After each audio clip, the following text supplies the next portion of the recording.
Hey, assalamu alaikum everyone. Welcome back to the PEPE update today. So a little bit of a rise, a little bit of a fall, up and down, up and down. A bit boring, a bit boring.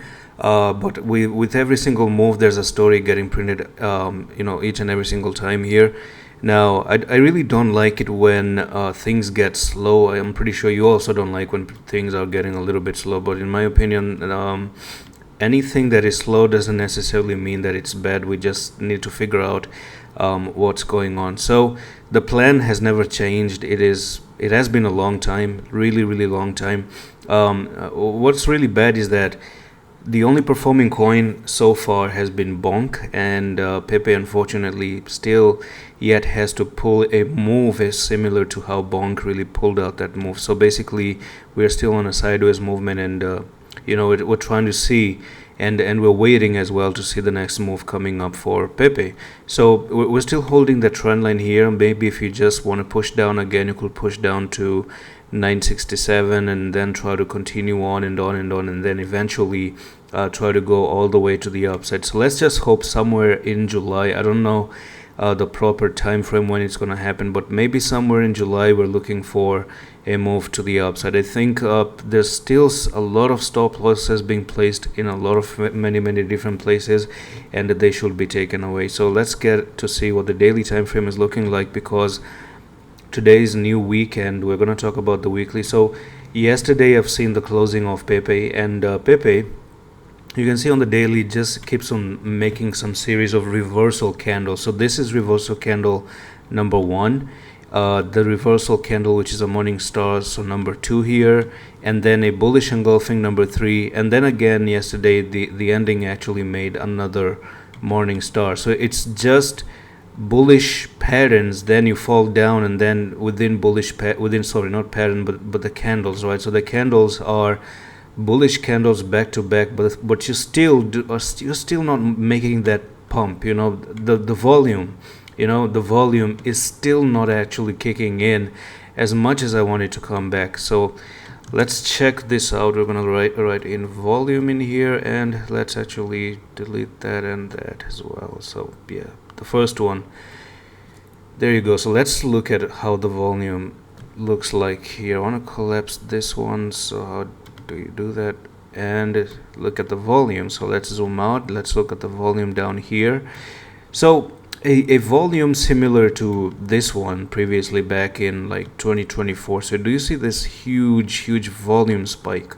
We actually need that. That's what we're missing right now. There has been volume spikes before, and I'm going to tell you what kind of volume spikes we had. So you can see that right here there's a huge buying. You can see this volume right over there. All of a sudden the volume increased, and that spike happened.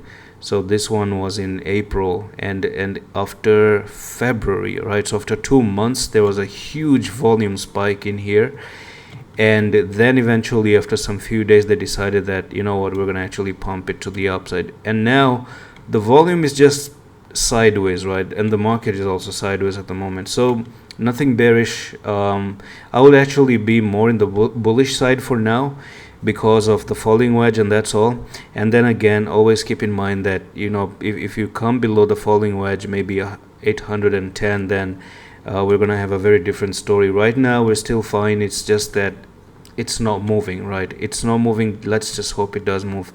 Now the weekly closing, however, is not that great. Okay, the weekly closing has like this red candle next to it, and that's not very good. Okay, so this weekly candle is not really very good. But then again, you guys are going to get confused as to whether we should actually follow the weekly candle.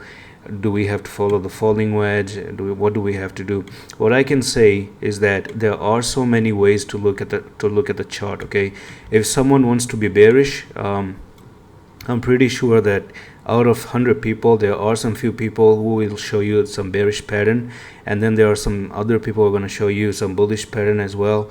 So stories exist, and everyone has their own idea by the end of the day. But what I would actually say is just keep things simple as possible. Right now, you just have the chart pattern. You had a falling wedge. The falling wedge has broken out. simple, right? The technical target to me, because I could give you a lot of scenarios, you're gonna get confused, and we don't want to do that, right? So we want to take 1374 as your technical target, just because of the falling wedge. It's very clear. They made a falling wedge for so many days, broke out of it, and now we're moving sideways. So basically, as I said before, that if you see the coin itself coming to maybe below the falling wedge 817 here, well, then put a cross, right? Put a cross right there that this is going to be terminated. The play to go up to that target is going to be terminated, right? But right now the support is being held, the uptrend is being continued right now very slowly. But what I can do before I close the video is try to predict the maximum time of the next move. So how much time is it going to take for the next move? So if you notice, we have this upper resistance right over here, and then this lower support just a little bit like that, right? So we have something like this. So the maximum time is 11 more days. So within 11 days we should actually get the move. It could be today, can be tomorrow, it could be after 5 days. But if you're following the channel, of course you have to turn on the bell notification. You're gonna get notification, and I want you to follow along with me that what is gonna happen in the next 11 days. What do you guys think? Is this thing gonna pop down? Is this going to continue and go to the upside? Because I personally kind of think that we should actually pop and continue higher, because there are so many stop losses, in my opinion, that have been set on this upper target. And that's all for the video. I'm going to see you in the next one. Love.